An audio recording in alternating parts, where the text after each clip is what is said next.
প্রিয় দর্শক বন্ধুরা, এই মুহূর্তের জন্য আপার প্রাইমারি থেকে ব্যাক টু ব্যাক গুরুত্বপূর্ণ দুটি খবর আপডেট। আপার প্রাইমারি 2016 এবং 2012 আপার মামলার ক্ষেত্রে উঠে আসছে কোর্টের জরুরি তথ্য। অবশ্যই প্রমাণ সহ সবটা দেখে নিন। আর্জেন্ট ভিত্তিতে ভিডিওটা কিন্তু ক্রিয়েট করা, তো ভিডিওটিকে শেষ পর্যন্ত দেখবেন, কোনোভাবে কিন্তু স্কিপ করবেন না। চ্যানেলটিকে এখনই সাবস্ক্রাইব করে নিয়ে সঙ্গে থাকবেন।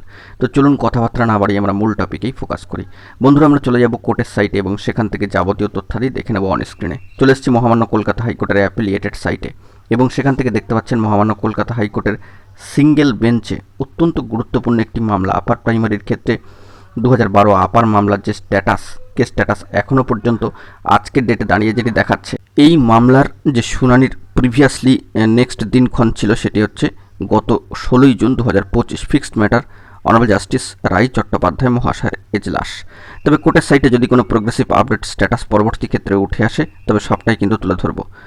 এর পাশাপাশি আরেকটি বিষয় জানিয়ে রাখা দরকার, আপার প্রাইমারি 2016 থেকে বাকি ওয়েটিং যে সমস্ত প্রার্থী রয়েছেন 1289 জন 1289, তাদের নিয়োগের ক্ষেত্রে এবং তাদের চাকরি সুনিশ্চিতকরণ করার ক্ষেত্রে কিন্তু অবশ্যই জোরালো বার্তা দেওয়া হচ্ছে পশ্চিমবঙ্গ আপার প্রাইমারি চাকরি প্রার্থী মঞ্চের তরফ থেকে।